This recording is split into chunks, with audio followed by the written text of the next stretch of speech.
Ha llegado el momento de comprar una impresora, pero no sabes cuál. Te explico. Hay millones de impresoras, de marcas, de colores, de tamaños.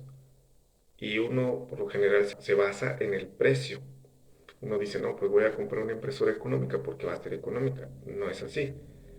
Hay impresoras que te pueden costar 1,000 pesos, pero utilizan cartuchos individuales de tinta. Un cartucho con tinta negra y un cartucho con tinta de colores.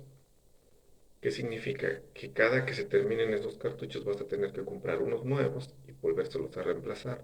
Una impresora de esas la adquieres como en 1,000 pesos. El cartucho de color negro cuesta 500 pesos y el cartucho de colores te cuesta 700 pesos. Allá son 1,200 pesos, normalmente la impresora son 2,500 pesos. Pero como estos cartuchos son pequeños y contienen muy poca tinta, te duran muy pocas impresiones, por lo que tienes que volver a comprar nuevamente los repuestos de esos cartuchos. Entonces estamos hablando de otros 1,200 pesos. Estos cartuchos te van a terminar en el tiempo muy corto. ¿Cuánto llevamos? Llevamos 1,200 más 1,200 son 2,400 más 1,000 pesos que costó la impresora son 3,400. Hay impresoras que es lo que cuestan en el mercado, cuestan 3,500 3,700 hasta 4,000 pesos, pero lo que ocurre con estas impresoras es que son impresoras que vienen fabricadas especialmente para que tú las puedas recargar. Traen unos compartimentos de tinta y únicamente hay que irles agregando la tinta que se les va terminando. Al principio te cuestan muy caras, 4,500 pesos y dices, la impresora es muy cara. Pero con el paso del tiempo te vas a ir dando cuenta de que es muy económica. ¿Por qué?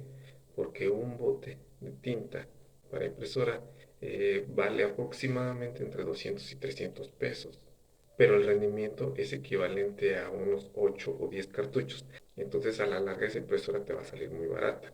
Estas impresoras que te estoy mencionando son de la marca Epson y su modelo se llama EcoTank. Tienen una forma muy fácil y sencilla de llenar sus compartimentos de tinta. Desde un principio, si acostumbras la impresora a utilizar tintas genéricas, ya la preparas para que pueda trabajar con ese tipo de tintas. ¿Por qué se hace esto desde un inicio? Porque esas impresoras eh, traen integrado el sistema de impresión. Entonces son como unos pequeños compartimentos donde la tinta la tiene en un contenedor donde tú la cargas, pero de ahí se va hacia el cabezal, que es lo que hace que imprima las imágenes.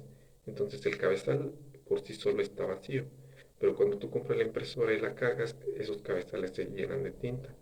Entonces tú utilizas esa tinta y cuando llega a un nivel donde se termina, la impresora sola jala la tinta de los compartimentos donde tú la pusiste y se vuelven a llenar. ¿Por qué no le puedes poner la tinta original y después ponerle una tinta genérica? Porque los químicos con los que fabrican las tintas son distintos.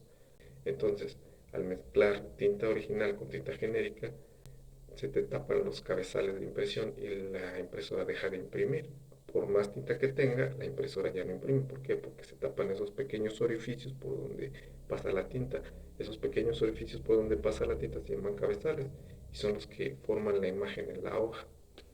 Para comprar una impresora te recomiendo las Epson EcoTank.